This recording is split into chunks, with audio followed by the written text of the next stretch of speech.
Are you ready to tackle your next real estate adventure? Whether you're hunting for your first home or diving into big league land acquisitions, Array Real Estate is in your corner. At Array Real Estate, they are not just a real estate team, they are your agents for life. Array Real Estate's mission?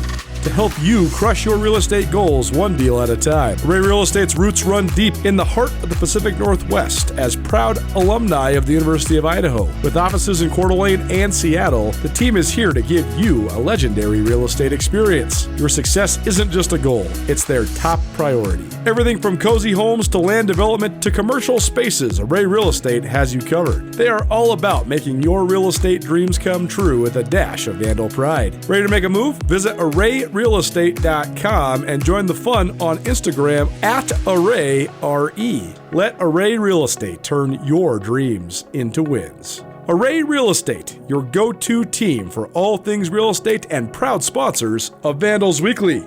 Array Real Estate will make real estate magic with you.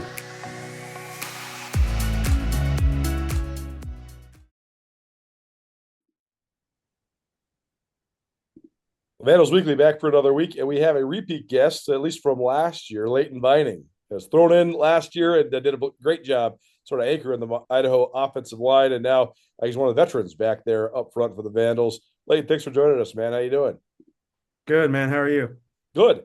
Tell us about that part. Just how much more comfortable are you now that you have a couple years of reps under your belt? How you feeling just in your role on this Idaho team? Yeah, man, it's been awesome. I got a lot of experience early on in my career, kind of thrown in the fire due to some injuries, and it's proved to be so valuable for me, just those extra reps, and really just, for my game, the comfortability and the confidence that it's given me, to go out there and perform. It's been huge. The fact is you had to go against some of the best interior guys in the league, like right away. How much did that help? I mean, I remember watching you in 2023 against Alex Gubner from Montana, who's the defensive player of the year in the league, and you held your own. So just going against guys like that when you were so young, how has that helped you then these last couple of years? I mean, I guess how does where do you turn the corner in terms of just being comfortable and confident in yourself in those matchups? Yeah, totally. Those games were huge for me. Him and then I'm blanking on their names, but the two cats from Montana State, were huge matchups for me. Yeah. Do you remember their names? I'm trying to think from 2023. Paul Brott was still probably in the mix. He's a senior now. They had a couple dudes though. I mean, they've always been so good on the defensive front, right? Yeah, and those guys just kind of being that young and have to go against them that early, it really helped show me and introduce me to some of the talent that we're going to be seeing in this league, because there's guys like that year in and year out. Being able to get those reps and really just get a feel for what kind of competition I'm going to be going against, really set the bar, and from there on out, it's just made me so comfortable knowing that I've been able to play with these guys in the past. I can do that against anybody. You probably got a lot of good reps on your own side of things in practice too, right? Because Idaho's had some good D tackles too. I mean, Dallas Afalava was a first-team all-conference guy, so it's sort of a baptism by fire all the way around for you once you first broke in. Oh, totally, man. Those guys gave me so many headaches in practice. They were just some of the most, elite guys that I've seen, and you've seen how they've gone on and, moved up to higher conferences and just continue to have success. Sebastian Valdez, of course, the defensive tackle for the Cats. That's one of the guys I was missing because he transferred and then, I mean, shit, now he's in the NFL. So he was pretty good for sure. Well, how about this offensive line? I know that this was projected to be a strength of Idaho's coming into this year. Watching you guys, it seems like it has been. Probably continuity goes into that with you and Nate Azzopardi and some other guys returning. So how much do you think that has played a factor, just the fact that you guys sort of know each other as a unit? It's been so big. And, you kind of touched on the continuity thing. My first 2 years, we were such a young O-line, and pieces were shuffling around a bunch throughout the seasons. And we never really got a chance. We never got a full off season to really develop together, play next to each other. And so, coming into my third year, where this is my third season next to Nate Azzopardi, this is my second season playing with Charlie Vleem, and played some time with Keegan last year at guard. Even Leon Evans had some reps with us last year. So being able to get a full off season and have years of experience with these guys has been huge. Layton Vining joining us here on Vandals Weekly, probably presented by Array Real Estate. Idaho coming off of a homecoming loss to Northern Colorado. So take me through the game last week. I know you guys are banged up. Joshua Wood was out. I know you're down a couple running backs too. But what in your mind was the missing link last week against Northern Colorado? Just beating ourselves, man. Too many times where we just weren't executing properly. We can't turn the ball over the way we did. And then on the defensive side, trying to eliminate the big play. And these are all things that we're working every day tirelessly to get fixed. And we're confident that our preparation going forward is finally going to see a game where we kind of string everything together. Is a will you marry me in your future? Or maybe you do it all over again. Hi, I'm Brian Toon with Jewelry Design Center, inviting you to come see the largest selection of Will You Marry Me in the state of Montana. The brightest diamonds of every shape and size, unique settings built to last, and skilled jewelers on site offering free sizing and maintenance for life, because that's how long we want to be your jeweler. Jewelry Design Center in Missoula, on Brooks, across from the Montana Club. Has it been frustrating just the way that you've lost the last couple of weeks? Because like you mentioned, a bunch of turnovers on and miscues on Saturday, and these close calls, against San Jose State and Washington State. It seems like you guys have been right there. So how do you not let that become a frustration, I guess? Just not focusing so much on the outcome and just staying committed to the process. That's something we harp on every single day is to enjoy the journey and to focus on process over outcomes. And those games that, they're tough to see them go down like that, but at the end of the day, all we can focus on is the next play and how we can execute.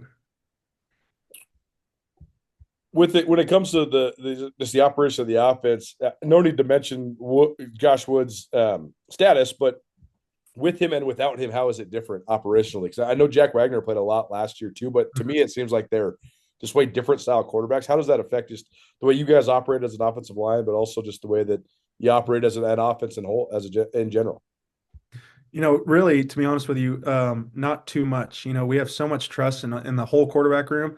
I think all those guys are more than capable of coming in and executing. And so, just having that trust in their leadership and their control of the offense is something huge. Obviously, there's certain differences in their play style. Josh obviously is a big runner, likes to use his legs, and sometimes in pass pro you got to understand that the pocket's going to be moving. Might need to watch out for some holding calls, stuff like that.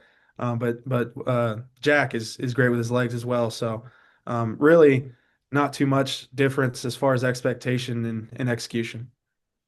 What did you like about what you guys were able to do offensively last week? Because, I mean, you look at the numbers, 27 first downs, you rushed for over 200 yards, and you had 450 yards of total offense. So what went well offensively last week that maybe you want to carry over into this week? Mm-hmm. I think it was we had a great game plan. These coaches really dial up some great schemes for us, and they put us in great positions to execute. And then really it came down to I think we ran the ball really well, and that's something that I was proud of. It's no secret that we like to run the ball, and everybody in the league knows that, and everybody's trying to stop that. So when you're able to run the ball regardless, it's a great feeling. And then obviously just what that opens up for passing lanes and stuff like that for Jack to be able to go out there and sling it a little bit, it's a big difference. Well, one thing that, as somebody that's covered the Big Sky for almost 20 years, that I love is having Idaho back in the league because there's so many like rivalries, right? You guys played the rivalry for the trophy with Montana, but then, Yep. I mean, there's also a rivalry with Idaho and Eastern Washington, and Idaho and Montana State, and Idaho State. I mean, and there's crossovers with each of those schools too, right? The Cats and the Grizz, and Montana State and Eastern, and all these schools that are sort of in this little inland Northwest corridor. There's a lot of passion behind when they play each other. You guys got Eastern Washington and Cheney this week, so tell me about that part. How much do you guys just embrace sort of all the different teams that consider Idaho a rival? Man, we love it, dude. We welcome it. We've always said we want that target on the back because we want everybody's best shot. It's no fun when games just feel like there's no passion in it. That's not real football to me. I feel like, heated matchups like that where there's some, true hatred behind it a little bit, true passion is really when it's fun for me. So, we really embrace that. And we love playing in those games. When it comes to the scouting Eastern Washington, what have you seen thus far, and what sort of things do you think you guys need to prioritize this week to get back on the winning side of things? Yeah, it's no secret they're a great program. National champion winners. They were back in the Natty, not too long ago. So it's a good football team that can win games. Defensively, I think they like to lean on a lot more chaos than some of the other teams in the league. And that's kind of been their motto for the last few years. For us, it's just being able to handle their movement, handle their chaos, and pick everything up and be clean and execute. At the end of the day, execution is what matters, and what comes along with that is protecting the football. So look to get back to that this week, limit the turnovers, and just protect the ball and execute. Layton Vining here on Vandals Weekly. Good to talk to you, man, and good luck this week. Go get them. But thanks for being here today. All right, thanks, brother. Thanks for having me on.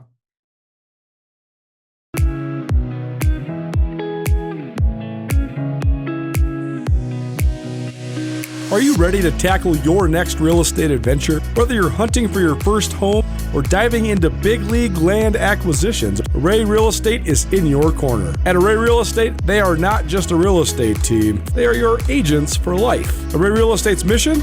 To help you crush your real estate goals one deal at a time. Array Real Estate's roots run deep in the heart of the Pacific Northwest as proud alumni of the University of Idaho. With offices in Coeur d'Alene and Seattle, the team is here to give you a legendary real estate experience. Your success isn't just a goal, it's their top priority. Everything from cozy homes to land development to commercial spaces, Array Real Estate has you covered. They are all about making your real estate dreams come true with a dash of Vandal pride. Ready to make a move? Visit ArrayRealestate.com and join the fun on Instagram at ArrayRE. Let Array Real Estate turn your dreams into wins. Array Real Estate, your go-to team for all things real estate and proud sponsors of Vandals Weekly. Array Real Estate will make real estate magic with you.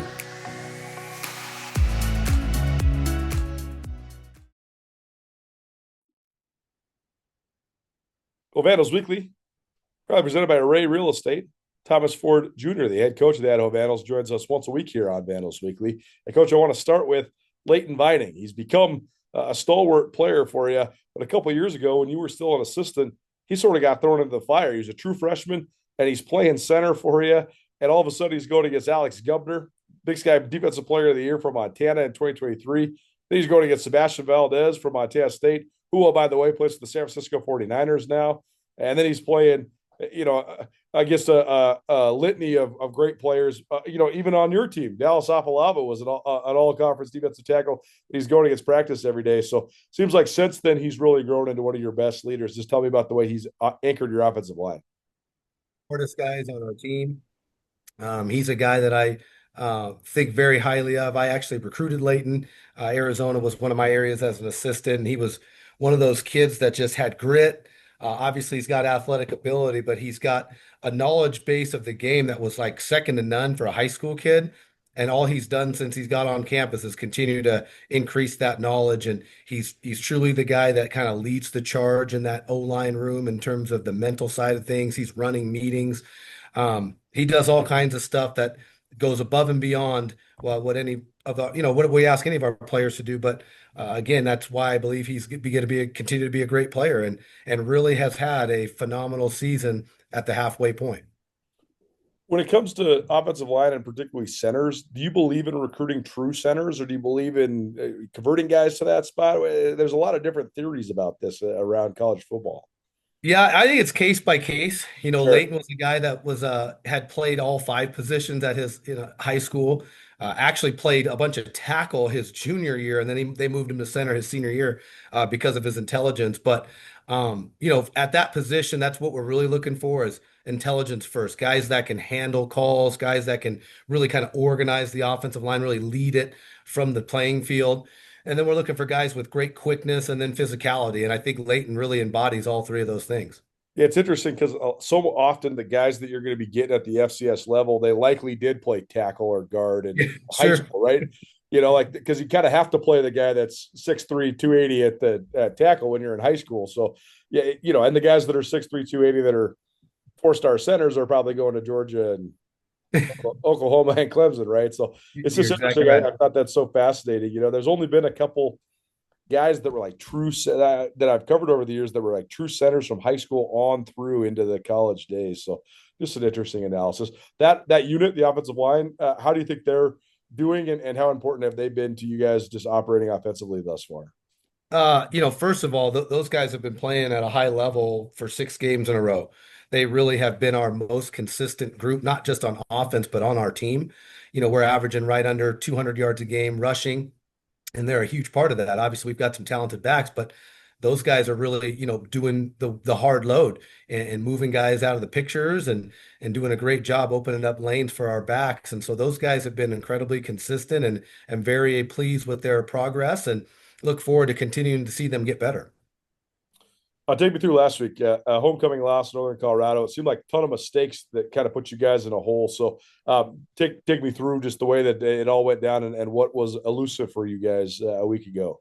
Yeah, I mean, obviously our biggest issue in that football game defensively was just we did not do a great job playing the deep ball. They completed 8 deep balls for, I believe, 248 of their 350 yards. And those are just, guys just getting beat over the top. Not all of them were just, guys getting ran by. Some of it was, we had a chance to make a play on the ball, and those receivers were phenomenal for Northern Colorado.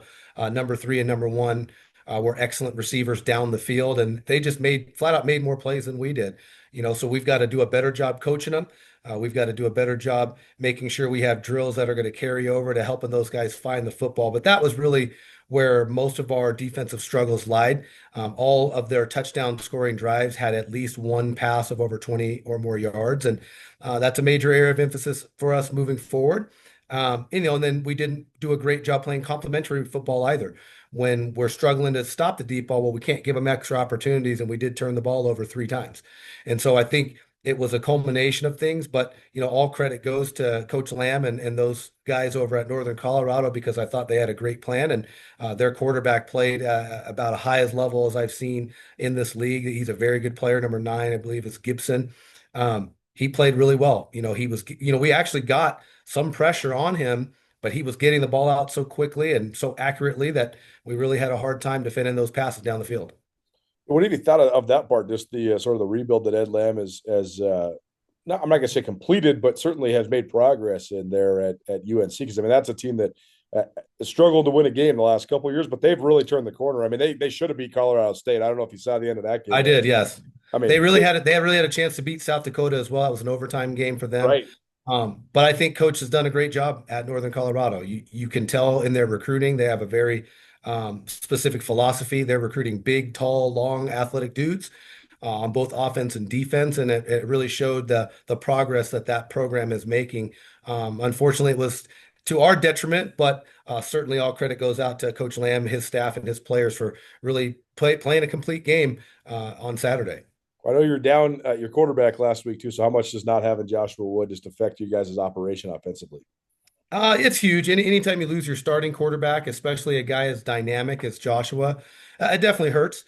He's a great leader, and he continued to lead the best way he could, with the headset on and coaching guys up.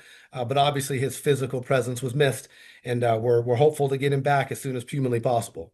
Join Town Pump's Pump It Up Rewards Plus program and never pay full price for fuel again. Save 5 cents on every gallon every day at any Town Pump across Montana. Plus, earn and redeem points on your favorite in-store items to get free stuff with our clubs. Stop in and pick up a rewards card. Download the Pump It Up Rewards Plus app today. Or visit townpump.com/rewards to register and start saving. Town Pump. Right down the road. Pump it up. Oh, yeah. Jack Wagner, though, a guy that has played football for you, so at least having a backup that's been, in the games, and I played it even in the playoff game last year. That must be at least something you can lean on. Yeah, a guy with experience like Jack is huge. He's got to do a little bit better taking care of the football. But those are all things that I know he's working on this week. And if he's got to go and be our starting quarterback, he'll be ready for that. But again, it does give us a little bit of leeway just having a guy with experience. And we got to continue to build him up and get him playing at a elite level as well. What other things are you guys emphasizing this week in practice in preparation for your game against Eastern Washington? I think a couple things. Number one, offensively, we got to take care of the football. Ball security is going to be critical for us. Running the football, establishing the line of scrimmage is going to be key again in this football game. And then on the defensive side, we got to stop their quarterback. Number two for them is an unbelievable athlete. He's electric with the football in his hands, dynamic runner, and he can do enough throwing the ball to keep you honest. And so those are our biggest keys to victory as we go into this week versus Eastern Washington. They've Eastern Washington's played a couple guys at quarterback too, and both of them can really move and groove. So when you have guys that are so dynamic with the ball in their hands, how much pressure does that put on a defense, and what's sort of the keys for your defense to shore that up? Yeah, they definitely push pressures on your defense because if they throw the football and it's not there, he can still be very dangerous, with his feet. And so for us, we've got to do a great job, maintaining our rush lanes, not getting too far upfield to create, creases for him to run through. And we flat out got to tackle him. He's a very elusive guy, and we've got to get our chest on him and bring him to the ground. What other points of growth or strides do you hope to make this week as a football team? I think for us, just really putting it together and focusing on 1 week, not looking at are we a playoff team? Because those are things that we can't control. The only thing we can control is our preparation. And so I think, we're going to really focus on our prep this week, do a better job as coaches in that prep work, and get our players more ready and prepared to play than we did a week ago. Eastern Washington defensively, pretty chaotic is how I would describe just what they do. So, what were sort of the keys, especially for the offensive front, to be able to identify some of that stuff? And how do you think you match up just in terms of your offense versus their defense? Yeah, I think it's a really good matchup for us. I think we're going to be able to run the football effectively against them. Now, we've got to handle all of their movement. They do get in a bunch of different fronts, and they do bring a bunch of different pressures. And so handling the movement, handling the pressures is going to be critical. And then again, just making sure that we don't give it back to them. Because again, that offense is dangerous as well. We want to try to limit their possessions by making our possessions a little bit longer. And the last thing for you, I talked to Layton about this, but it's so fun that there's all these rivalries, right? I mean, everybody in the league is kind of rivals, but the inland Northwestern teams, I mean, Eastern Washington, Idaho State, Montana State, those teams have been around forever. And, every time they play, there's a little extra juice. So what do you think of just sort of the rivalry element of this game? They're so close by to you guys. So I'm sure you're in. Yeah. I mean, just proximity alone, right? They're about an hour and a half from us. And the other thing is just the rosters, right? So many guys from Western Washington on each roster. Our guys have played with those guys either in high school, 7-on-7, played against those guys in those same scenarios. So it definitely adds to that rivalry, and the proximity and just the amount of players that have lived so close and played against each other, I think is another big reason that this thing becomes even more of a rivalry outside of just the distance. Vandals Weekly, probably presented by Array Real Estate. Thomas Ford joins us weekly here on Vandals Weekly. Coach, we appreciate the time. Thanks so much for being here. Thanks, Colter. Appreciate you.